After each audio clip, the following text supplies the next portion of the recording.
구약성경 룻기 1장 11절부터 18절까지의 말씀을 봉독하겠습니다. 나오미가 이르되 내 딸들아 돌아가라. 너희가 어찌 나와 함께 가려느냐. 내 태중에 너희의 남편 될 아들들이 아직 있느냐. 내 딸들아 되돌아가라. 나는 늙었으니 남편을 두지 못할지라. 가령 내가 소망이 있다고 말한다든지 오늘 밤에 남편을 두어 아들들을 낳는다 하더라도 너희가 어찌 그들이 자라기를 기다리겠으며 어찌 남편 없이 지내겠다고 결심하겠느냐. 내 딸들아 그렇지 아니하니라. 여호와의 손이 나를 치셨으므로 나는 너희로 말미암아 더욱 마음이 아프도다 하매 그들이 소리를 높여 다시 울더니 오르바는 그의 시어머니에게 입맞추되 룻은 그를 붙쫓았더라. 나오미가 또 이르되 보라 내 동서는 그의 백성과 그의 신들에게로 돌아가나니 너도 너의 동서를 따라 돌아가라 하니 룻이 이르되 내게 어머니를 떠나며 어머니를 따르지 말고 돌아가라 간곤하지 마옵소서. 어머니께서 가시는 곳에 나도 가고 어머니께서 머무시는 곳에서 나도 머물겠나이다. 어머니의 백성이 나의 백성이 되고 어머니의 하나님이 나의 하나님이 되시리니 어머니께서 죽으시는 곳에서 나도 죽어 거기 묻힐 것이라. 만일 내가 죽는 일 외에 어머니를 떠나면 여호와께서 내게 벌을 내리시고 더 내리시기를 원하나이다 하는지라. 나오미가 룻이 자기와 함께 가기로 굳게 결심함을 보고 그에게 말하기를 그치니라. 우리가 인생을 산다고 하는 것은 부산행 고속버스에 올라타서 한숨 푹 자고 일어났더니 저절로 부산에 도착해 있는 것과 같은 그런 것이 아닙니다. 인생을 산다고 하는 것은 순간순간 크고 작은 숱한 결정들을 내리며 나아간다는 것을 말하는 것입니다. 그러므로 우리가 어떤 원리를 가지고 어떤 결정의 근거와 원리들을 가지고 인생을 살아가는가 하는 것은 매우 중요합니다. 물론 모든 결정이 또 우리가 해야 되는 모든 일들이 똑같이 중요하거나 똑같이 심각한 것은 아닙니다. 예를 들어서 중국집에 점심을 먹으러 들어가서 손님 오늘은 짬뽕, 짜장면 무엇을 먹는 것이 주의 뜻입니까? 심각하게 기도해보고 응답받은 다음에 주문할 필요 없습니다. 그 순간에 입맛 당기는 대로 시켜서 먹고 맛있게 먹은 다음 돈 내고 나오면 되는 일입니다. 그러나 인생의 어떤 일들은 그와 같이 입맛을 따라 즉흥적으로 결정해서는 안 되는 일들이 있습니다. 제가 어릴 때는 장난감이 많지 않았습니다. 그리고 컴퓨터 같은 것, 컴퓨터 게임 같은 것은 상상을 할 수 없을 때였습니다. 그래서 우리는 주로 산에 올라가서 병정놀이를 하면서 놀았습니다. 편을 갈라서 나무로 총을 만들어 병정놀이를 하지요. 어느 때는 우리가 쫓기는 군이 돼서 도망가야 될 때가 있고 어느 때는 쫓는 군이 돼서 적군을 쫓아야 될 때가 있습니다. 문제가 어디에서 생기는가 하면 가다가 산길에서 갈림길을 만나는 것입니다. 우리가 어디로 도망가야 안전하겠는가 아니면 이놈들이 어디로 도망갔는가 이것을 어느 길로 가야 될까를 결정을 해야 되는 그때마다 우리가 언제나 확실하게 어느 길을 택할 것인가를 결정하는 방법이 정해져 있었습니다. 왼쪽 손바닥에 침을 탁 뱉고 오른손 두 손가락으로 침을 딱 쳐서 침이 많이 튀는 쪽으로 가는 것입니다. 언제부터 누구로부터 전래된 병법인지는 알 수 없지만은 여하튼 우리는 그렇게 했습니다. 그런데 나이가 들어가면서 신앙의 연조가 점점 깊어지면서 자기의 인생을 그런 식으로 사는 사람들이 많이 있다는 것을 알게 됐습니다. 중국집에서 짜장면을 주문하듯이 순간적인 기분에 따라서 혹은 마치 손바닥에 침 뱉어놓고 두 손가락으로 쳐서 침 튀는 쪽으로 나아가듯이 요행수를 따라서 자기 인생의 중요한 문제들을 결정하는 그러한 사람들이 있다는 것을 알게 된 것입니다. 아이들의 소꿉장난이나 병정놀이에서야 그렇게 해도 괜찮습니다. 그것은 어차피 놀이이니까요.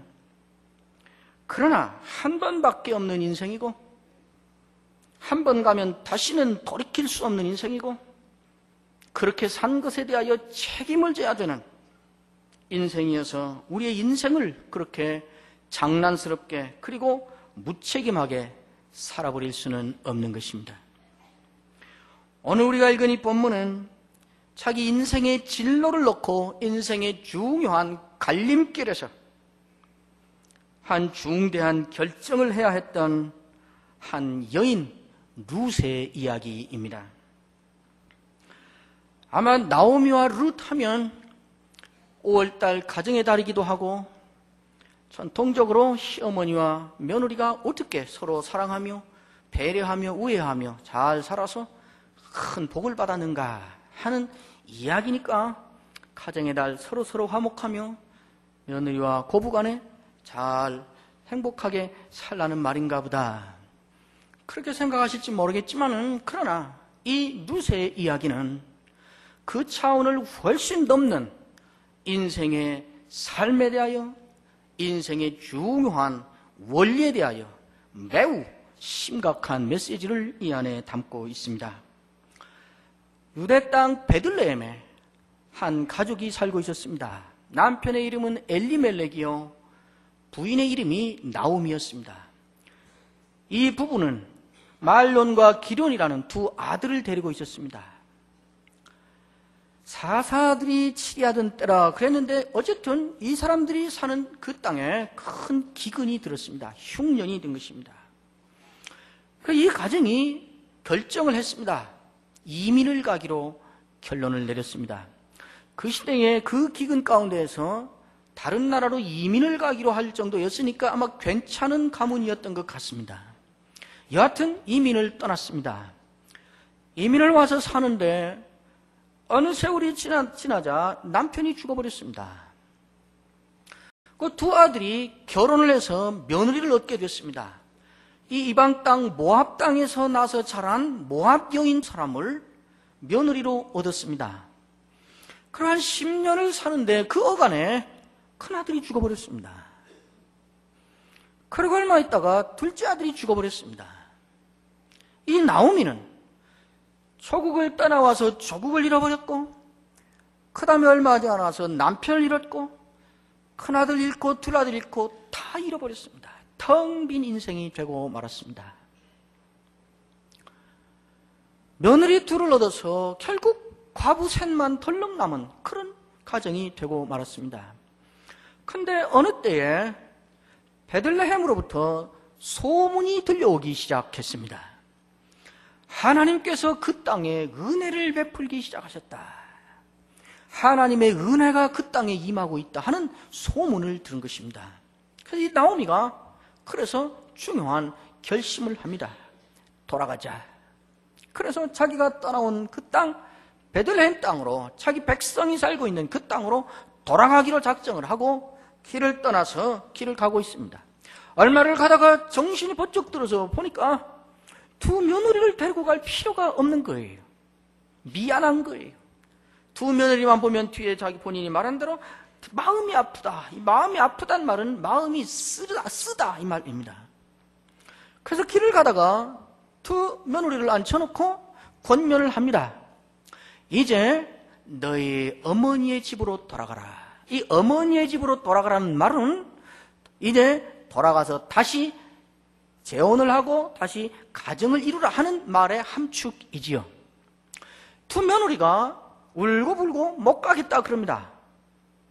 그러자 나오미가 다시 매우 심각하게 그리고 엄하게 이 두 며느리에게 이야기를 합니다.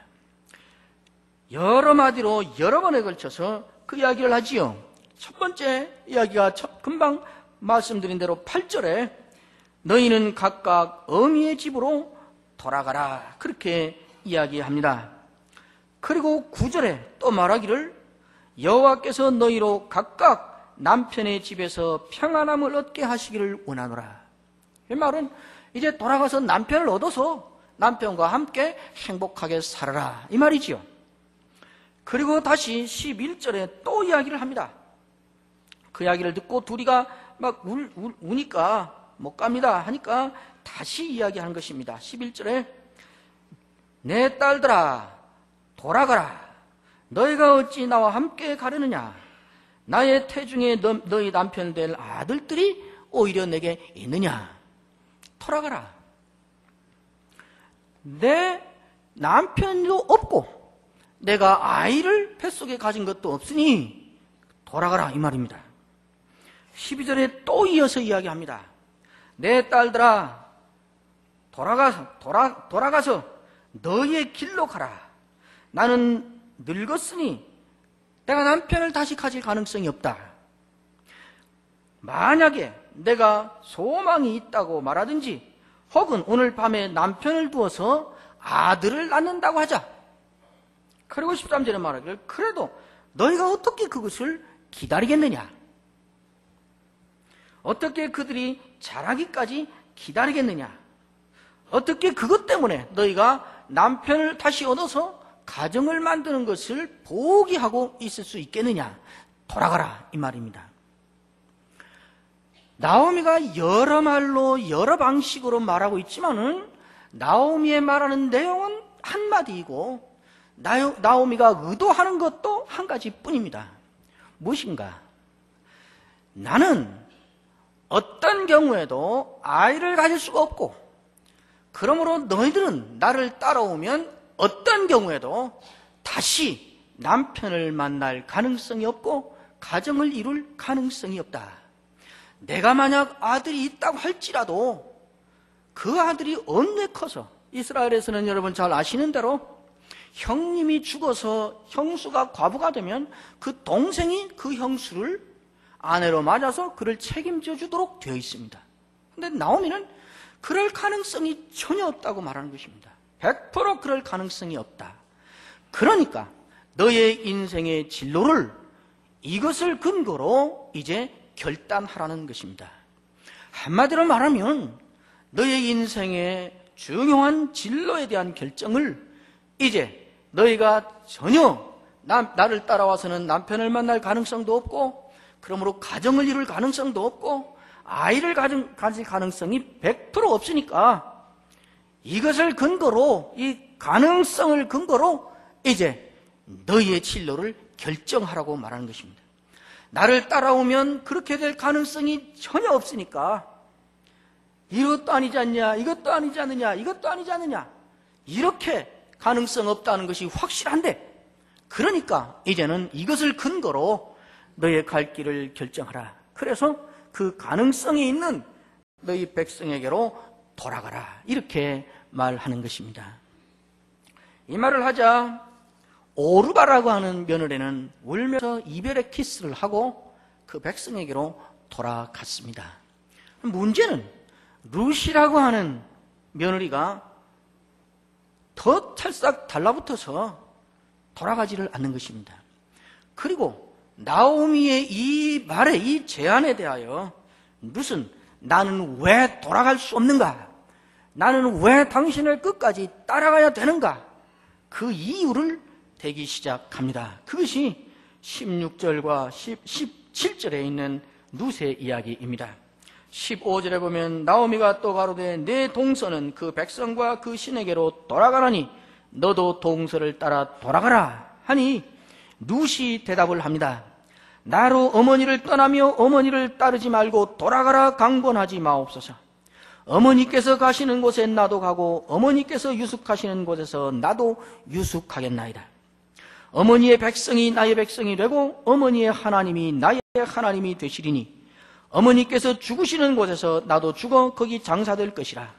만일 내가 죽는 일 외에 어머니와 떠나면 여호와께서 내게 벌을 내리시고 더 내리시기를 원하나이다. 이것이 룻의 대답이었습니다.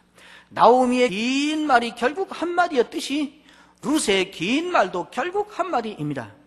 가능성이 없으니 너는 나를 따라오지 말고 떠나라 하는 말에 대하여 룻은 나는 그리 가는 것이 하나님을 따르는 것이 되니 그리 가야겠습니다 하는 말입니다.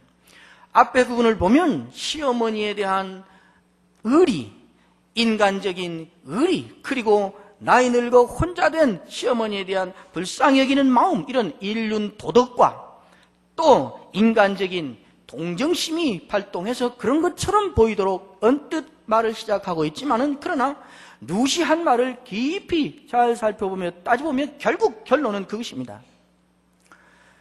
오르바가 자기 백성으로 돌아간 것이 당신이 말했듯이 그 백성과 그 백성들의 신들에게로 돌아간 것이 되듯이, 내가 당신과 당신의 백성에게로 돌아가는 것은 당신과 당신의 백성들이 섬기는 그 신에게로 돌아가는 것이 되는 것입니다. 당신이 섬기는 그 하나님, 그래서 나도 알게 됐고 나도 섬기게 된 그 하나님을 나는 떠날 수 없습니다. 만약 내가 그렇게 함으로 하나님을 떠나는 것이 된다면 하나님께서 나에게 벌을 내리시기를 바랍니다. 대단히 강력하게, 나오미보다 더 지독한 결심으로 나오미의 제안을 거절하고 있는 것입니다. 나오미는 가능성을 근거로 인생의 중대한 문제를 결정하도록 촉구하는 인생관을 가지고 있고, 룻은 가능성의 문제가 아니라 어떻게 하는 것이 하나님 편에 서는 것인가, 어떻게 하는 것이 하나님을 따르는 것이 되는 것인가 하는 것을 근거로 자기 인생의 중요한 문제를 결정하는 인생관을 가지고 있는 것입니다. 어떻게 이 말이 확실하다고 할 수 있는가? 나오미의 말이 그렇고, 그 다음에 자기 백성에게로 나오미의 권면을 받고 돌아간 오르바가 돌아간 것에 대하여 나오미가 내리는 해석이 바로 그러합니다. 15절에 보면 오르바가 시어머니 나오미에게 입을 맞추고 돌아갔는데, 오르바가 돌아간 것에 대한 그 의미가 무엇인가를 나오미가 해석하고 있는 장면입니다.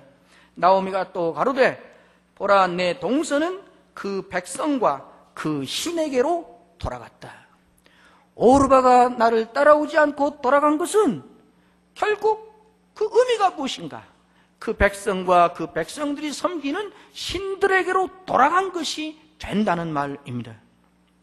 나중에 룻이 나오미를 따라서 베들레헴으로 갔습니다. 거기서 여러분 잘 아시는 대로 한 남자를 만나게 됩니다.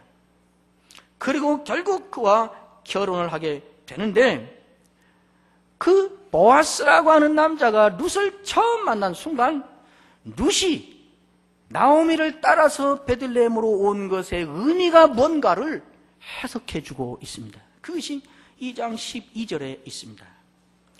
여호와께서 내 행한 일을 보응하시기를 원하며 이스라엘의 하나님 여호와께서 그 날개 아래 보호를 받으러 온 내게 온전한 상 주시기를 원하노라.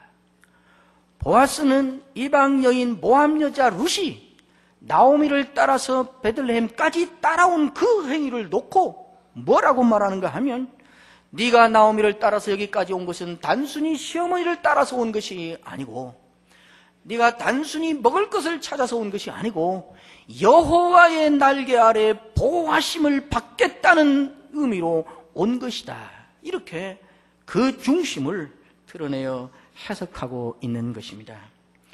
우리는 여기서 극단적으로 대조를 이루고 있는 인생의 중요한 갈림길에서 중대한 문제를 결정해야 되는 대조적인 두 인생관을 만나게 되는 것입니다. 무엇이 가능한가?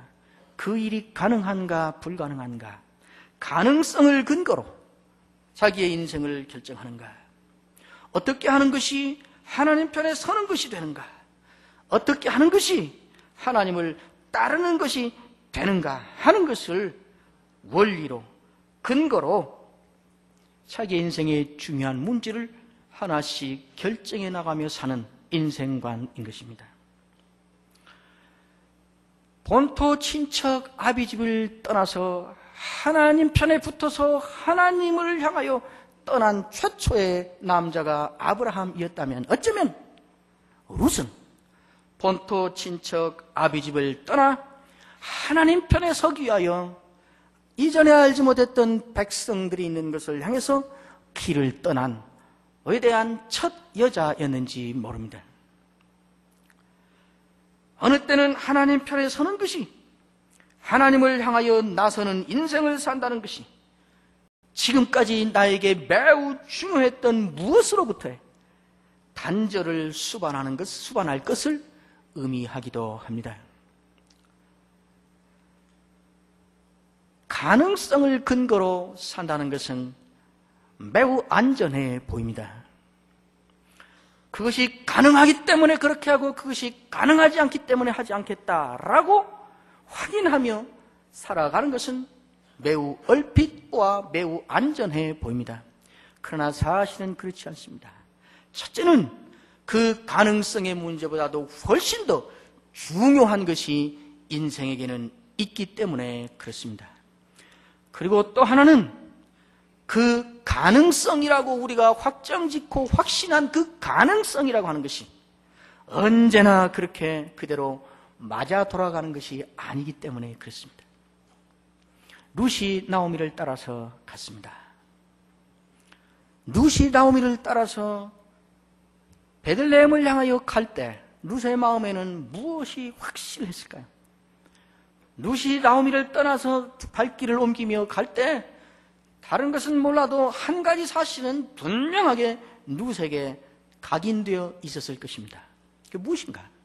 내가 이제 베들레헴에 가면 나는 남편을 만난다거나 가정을 이룬다거나 아이를 갖는다 하는 것은 이제 물 건너갔다. 그것은 절대로 불가능하다. 이 생각을 가지고 간 것은 분명합니다. 왜냐하면 시어머니 나오미가 계속 한 말이 그것이고, 너는 나 따라오면 남편 없어. 너는 나 따라오면 가정을 이룰 가능성이 전혀 없어. 그러니까 오면 안 돼. 나오미가 계속 한 말이 그것이었고, 그 말에 대하여 나오미는 그럴지라도 나는 갑니다. 그리고 나선 길이었기 때문에 룻의 마음속에 혹시라도 내가 가서 남편을 만나서 가정을 이룰 수 있을런지도 모른다 하는 미련은 전혀 없이 포기하고 간 것이 너무 분명합니다. 그래서 갔습니다. 가보았더니 거기에 이미 가부에 속하는 아주 유능하고 따뜻하고 아주 훌륭한 남편감이 준비되어 있었습니다. 불가능한 것으로 여기고 포기하고 갔더니 불가능한 것으로 여긴 그것이 가능한 일로 거기서 만들어지고 있었습니다. 보아스라는 남편을 만났습니다. 그리고 가정을 이루었습니다. 그리고 아이를 가졌습니다. 어떻게 이런 일이 됐는가?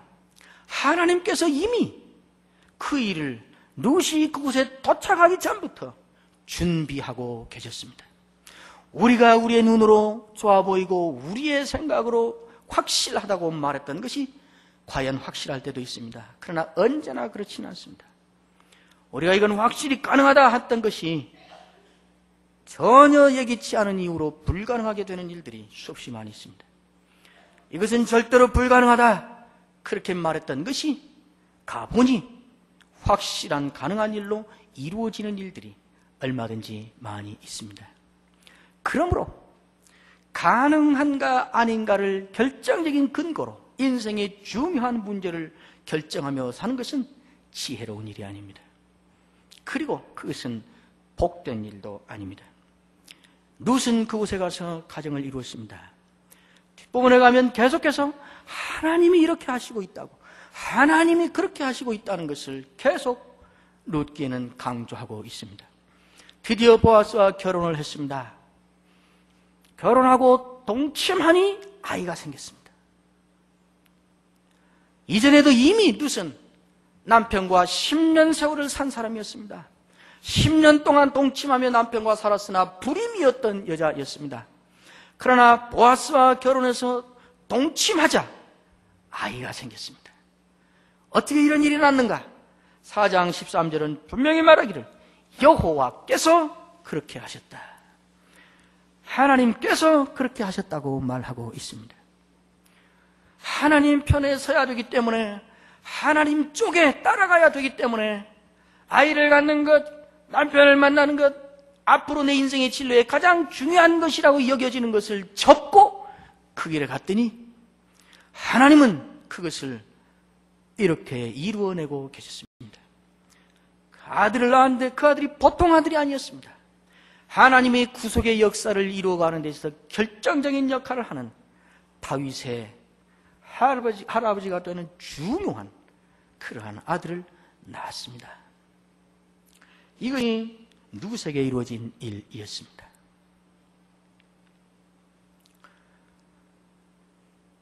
어느 할아버지 얘기를 제가 들었습니다. 60이 되어서, 오래전에 60이 되어서 이제는 인생이 60이 됐으니 이제 마무리를 해야겠다. 얼마나 살겠는가, 이제는 인생을 잘 마무리를 하면서 살아야 되겠다. 그렇게 하고 60대를 시작해서 살았다는 것입니다. 그런데 보니까 90이더라는 거예요. 너무 한탄스럽다는 거예요. 30년을 허송했다는 거예요.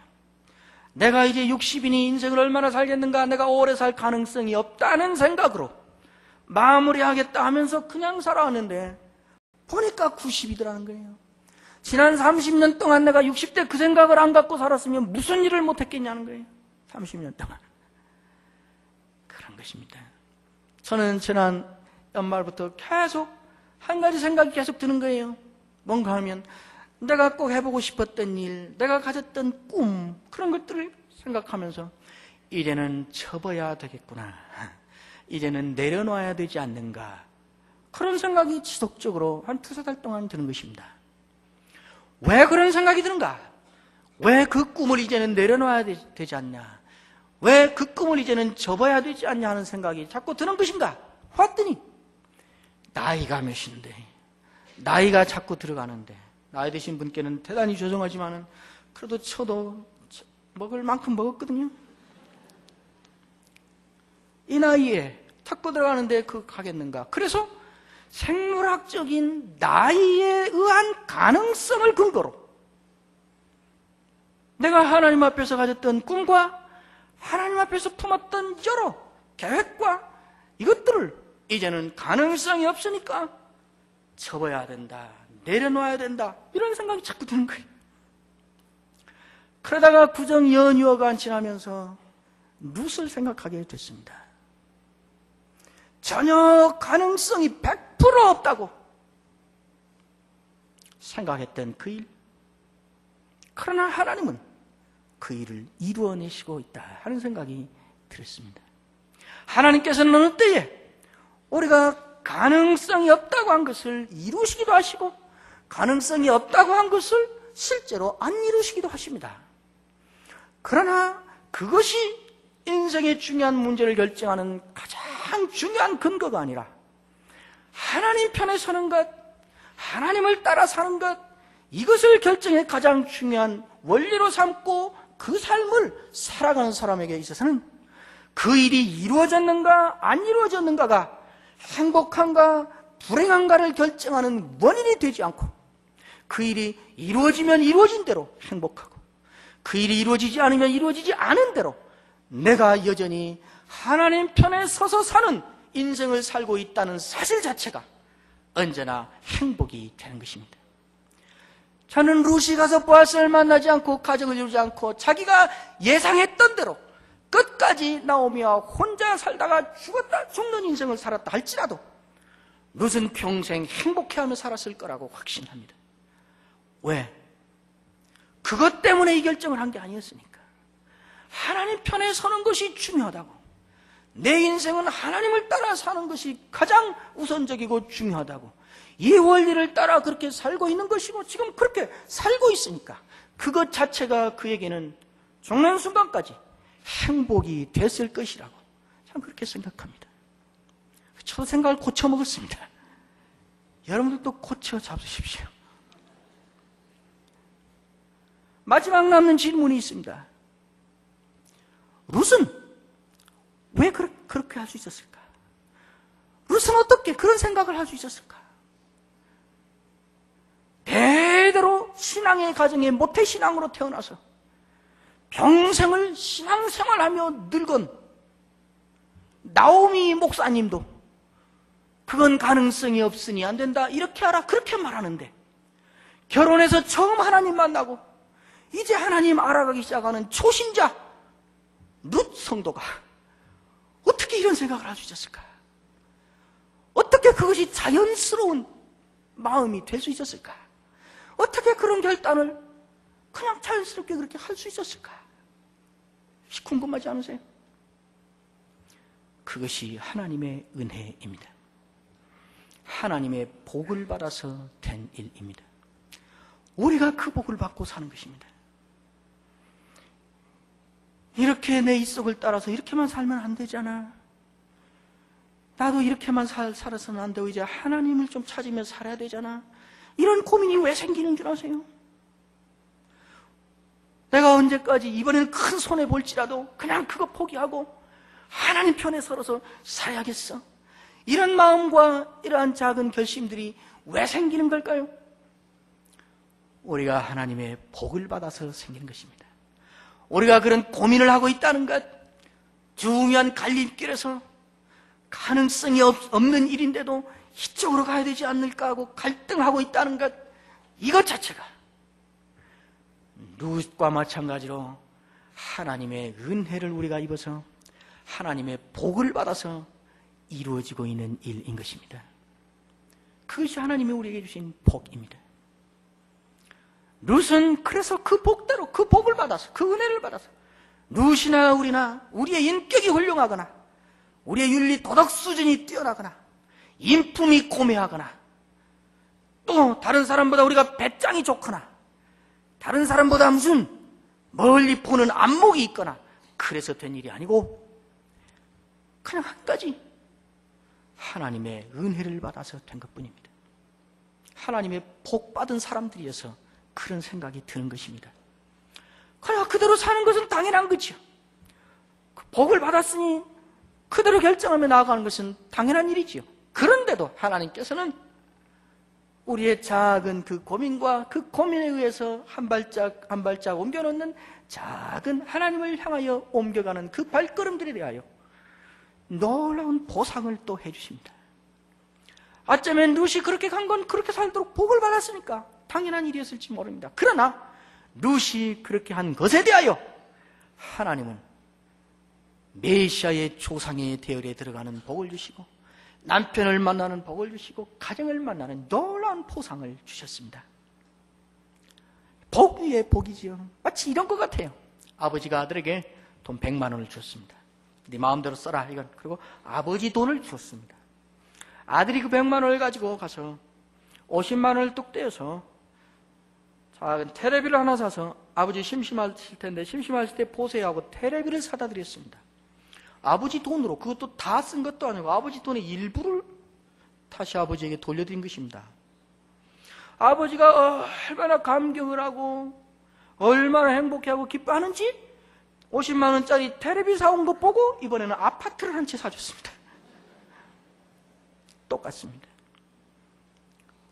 우리가 하나님께 이렇게 작은 일 하는 것은 그 복을 받았으니까 당연한 일인데 하나님은 그걸 보고 아파트를 사주세요. 50만 원 받고 아파트를 한 채 사주세요. 우리에게 임한 복이 그것입니다. 그러므로 두려워할 게 없고 자주자주 우리가 실패하는 일로 말미암아서 겁내할 것이 없습니다. 자학할 것이 없습니다. 저는 설교를 정말 잘하는 목사가 되고 싶었습니다. 신학교 때부터 열심히 기도도 했는데 목사 안수 받는 날 장로이신 제 아버님이 오시더니 저를 딱 앉혀놓으시고 너 거기 좀 앉아봐라 그러시더니 말씀을 몇 가지를 하시는데 마지막 말씀에 이런 말씀을 하세요. 설교를 잘 혀라 그러세요. 목사는 설교를 잘 혀야 여 그러세요. 전라도거든요. 교인들은 한 주간 내내 세상에 나가서 죽을 똥살똥 살다가 주일날 교회 와서 설교 한마디 얻어듣고 다시 살아나려고 교회 온다. 그러니 그것이 쉬운 일이 아니야. 설교를 잘 해라. 그러세요. 그게 얼마나 저에게는 도전과 충격이 되는지 그 어투와 억양을 생생히 지금도 기억해요. 한 20수년 전 일인데요. 저는 설교를 정말 잘하고 싶었습니다. 그 설교의 모든 걸 걸어야 된다는 생각을 했어요. 유학을 마치고 어느 교회 부름을 받아서 이제 목회를 시작하는데 설교를 잘해야 되겠는데 와서 이것저것 익히려 하면 정신이 없어요. 그 주일날 됐는데 보니까 설교 준비를 제대로 못했어요. 그래서 와서 참 기도를 했습니다. 하나님, 설교 준비를 제대로 못한 것은 제 잘못인데 교인들이 무슨 죄가 있습니까? 은혜 받으러 와서 은혜 못 받고 나 때문에 은혜 못 받고 가면 안 되지 않습니까? 그러니 오늘은 저를 챙겨 놓으시고 성령님이 좀 직접 나서시면 안 되겠습니까? 은혜를 주십시오. 그러면 다음 주부터는 제가 정말 철저하게 준비하겠습니다. 그랬어요. 은혜를 주셨어요. 문제가 뭔가 하면 바로 다음 주일이요, 이렇게. 또 기도했습니다. 또 못했습니다. 이번 주만 더 봐주시면 다음 주에는 틀림없이 설교를 완벽하게 하나님 마음에 합족하게 준비하겠습니다. 문제가 뭐냐면 이게 바로 다음 주에 또 나중에는 하다 안 돼서 이렇게 기도를 했습니다. 하나님, 오늘만 봐주시면 오늘은 오후 예배 끝나면 그 시간부터 설교 준비하겠습니다. 오후 예배 끝났는데 다음 주일이에요 또. 나중에는 안 되겠더라고요. 야, 죄를 지어도 하나만 짓자. 왜 죄를 2층으로 짓냐? 설교를 철저히 준비해야 되는 그 충성을 하지 않은 불충한 죄 하나만 짓지. 다음 주에는 열심히 준비해야 되겠다고 안 하는 거짓말하는 죄까지 왜 죄를 2층으로 지을 게 뭐 있냐? 그래서 그 기도를 하지 말자. 너무 뻔뻔스럽고. 그래서 안 했어요. 기도를 안 하는데 한 두 달을 안 하고 지나가는데 괴로워서 견딜 수가 없어요. 다시 기도를 시작했습니다. 하나님, 오늘 또 준비를 제대로 못했는데 또 봐주십시오. 다음 주는 열심히 하려고 노력하겠지만 자신은 없습니다. 그래도 봐주십시오. 그러니까 저는 인간이고 하나님은 하나님이 아니겠습니까? 그렇게 기도를 했습니다. 2년 전에 목회를 그만둘 때까지 11년을 그 짓 하다가 그만뒀습니다. 그러나 저는 그 기도하면서 참으로 놀라운 사실을 확인하고 체험했습니다. 하나님은 그것마저도 받으신다는 것입니다. 내가 그렇게 못하니까 기도 안 해버려, 이것이 아니라 그런 줄 뻔히 알면서도 하나님 앞에 담대히 엎드려서 또 구하는 것이 나에게 그 복을 주신 하나님 앞에서의 인간됨의 참으로 겸손한 모습이다 하는 것을 저는 깨닫게 됐습니다. 언제나 그 모습대로만 있는가 하면 지난달과 이달을 비교하면 계속 그 짓 하고 있는데 5년 전과 5년 후를 비교하니까 엄청 좋아졌더라고요. 이것이 하나님의 복을 받고 사는 우리의 담대함입니다. 나는 매번 실패만 하고 있습니다. 나는 이번에도 하나님 편에 서는 것을 근거로가 아니라 내 눈에 보기에 좋은 것을 근거로, 내 생각에 가능해 보이는 것을 근거로 내 갈 길을 정하는 실수를 범했습니다. 그래도 하나님, 이제라도 나는 또 하나님 편에 서고 싶습니다. 하나님 편에 설랍니다. 이것이 그 복을 받은 우리에게 주어진 복이요, 우리에게 주어진 담대함이요, 하나님은 우리에게 그러한 하나님이신 것입니다. 이 하나님을 생각하고 이 하나님 편에 서는 그러한 결단이 우리 인생의 중요한 문제와 관련해서 있어야 되겠습니다. 우리는 가장 중요한 일일수록 가장 확실한 가능성을 갖고 그 근거를 확보하고 결정해야 된다고 생각합니다. 그러나 사실은 그 반대입니다. 인생의 가장 중요한 일일수록 가장 확실하게 하나님 편에 서는 것을 결정의 근거로 삼아야 됩니다. 왜냐하면 가장 중요한 일은 실수 없이 가장 잘 되어야 하고 실수 없이 가장 잘 되는 길은 하나님 편에 서는 것이기 때문에 그렇습니다. 룻 자신의 말대로 하면 하나님 편에 서는 것이요, 보아스의 해석대로 하면 하나님의 날개 아래 보호를 받는 길을 찾아 나가는 이러한 삶을 살 수 있기를 주의 이름으로 축원합니다. 기도하십시다. 하나님 우리에게 복 주신 것을 감사합니다.